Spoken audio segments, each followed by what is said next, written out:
Assalamualaikum warahmatullahi wabarakatuh. Halo semuanya, perkenalkan nama saya Selvia Francisca dengan NIM 190569201026. Video ini merupakan salah satu video pemenuhan tugas sosiologi organisasi. Video ini akan membahas mengenai pengertian dan model perubahan organisasi. Pengertian perubahan organisasi. Menurut Hatch pada tahun 1997, secara sederhana, perubahan organisasi dapat diartikan pembahasan mengenai mengapa, kapan, dan bagaimana suatu organisasi dapat melakukan suatu perubahan. Dan perubahan organisasi juga merupakan suatu proses di mana organisasi tersebut melakukan perubahan keadaan dari keadaan yang sekarang menuju ke masa depan yang diinginkan untuk meningkatkan efektivitas organisasinya. Nah, kita masuk kepada faktor-faktor penyebab perubahan organisasi. Itu ada dua. Yang pertama itu faktor internal dan yang kedua itu faktor eksternal. Nah, perubahan yang terjadi pada faktor internal itu seperti perubahan tujuan, perubahan jumlah personel, menurunnya semangat kerja dan lain-lainnya. Nah, faktor eksternal, perubahan yang terjadi di sini adalah adanya regulasi pemerintah, kondisi ekonomi, dan tindakan pesaing. Nah, model-model perubahan organisasi itu ada 5 model. Yang pertama itu model Lewin, yang kedua model Kotter, yang ketiga model Schneider dan Beatty, yang keempat itu model Robbins, yang kelima model Symbolic Interpretative Hatch. Nah, kita masuk ke model yang pertama. Model perubahan Lewin menawarkan 3 tahap. Yang pertama itu ada unphrasing, yang kedua movement, dan ketiga rephrasing. Yang pertama itu unphrasing, pencairan, yang dimana pencairan tersebut dapat diartikan sebagai pencairan pembekuan lama yang menghilangkan keseimbangan yang menopang stabilitas organisasi.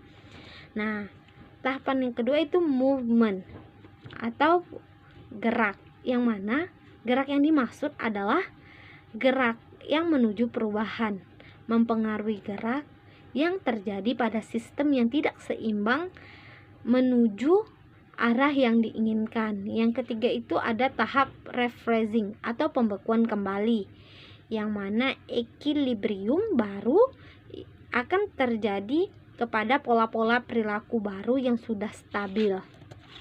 Nah, kita masuk kepada model Kotter, yang mana model Kotter menawarkan 8 tahap perubahan. Yaitu ada tahap pertama yaitu membangkitkan rasa urgensi. Tahap kedua membentuk koalisi pengarahan yang kuat, yaitu orang-orang yang menjadi pelopor perubahan. Tahap ketiga itu ada mengembangkan visi dan strategi. Tahap keempat mengomunikasikan visi perubahan. Yang kelima itu tahap menggerakkan, mendukung, dan memberdayakan lebih banyak orang untuk tidak sekedar mendukung, melainkan bertindak atau ikut menjalankan visi-visi tersebut. Nah, yang keenam itu ada tahap merencanakan dan mengusahakan keuntungan jangka panjang. Dan yang tahap ketujuh itu setelah bukti-bukti jangka pendek semakin banyak dihasilkan, maka selanjutnya mengkonsolidasikan pencapaian-pencapaian yang ada dan mendorong banyak perubahan. Dan tahap yang ke-8 atau tahap yang terakhir menurut Kotter itu melembagakan pendekatan-pendekatan baru tersebut dalam kultur organisasi. Nah, kita masuk kepada model Schneider dan Beatty, yaitu faktor penentu keberhasilan suatu perubahan tersebut disebut critical success factor, singkat dengan CSFS, yang dimana di awal perubahan pengelolaan organisasi mendefinisikan faktor-faktor kunci keberhasilan ini.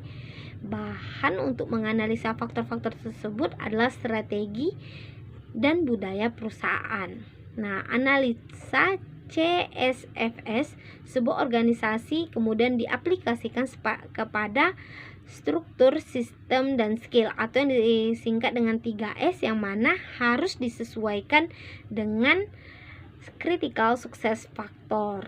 Nah, perubahan 3 S atau struktur, sistem, dan skill harus dikelola sehingga membentuk suatu perubahan perilaku pada anggota-anggota organisasi. Nah, selanjutnya itu ada model Robbins, yang mana Robbins mendefinisikan yakni efektivitas organisasi.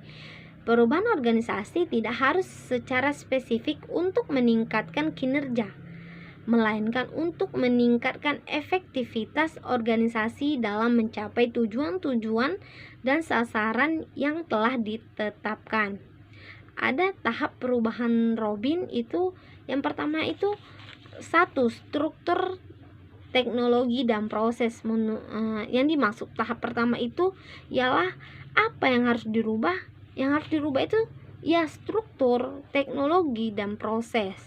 Nah, yang kedua itu ada proses perubahan, taktik yang akan digunakan dalam menyukseskan perubahan.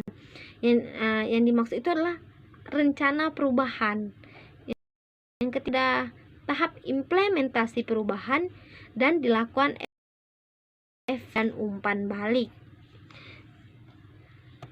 Yang selanjutnya itu ada model symbolic interpretative HUTCH, yang mana penyebab kegagalan suatu upaya perubahan organisasi menurut model ini adalah karena adanya ketakutan atau jurang kultural. Nah, kunci keberhasilan perubahan itu ada 2. Yang pertama itu menyadari bahwa organisasi adalah pelaku sekaligus bagian dari perubahan itu sendiri.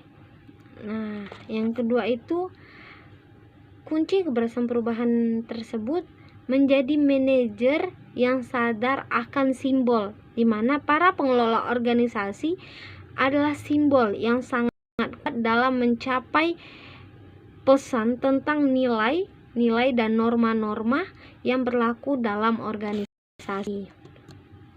Nah, sekian yang dapat saya sampaikan. Semoga video ini dapat bermanfaat bagi kita semua. Wassalamualaikum warahmatullahi wabarakatuh.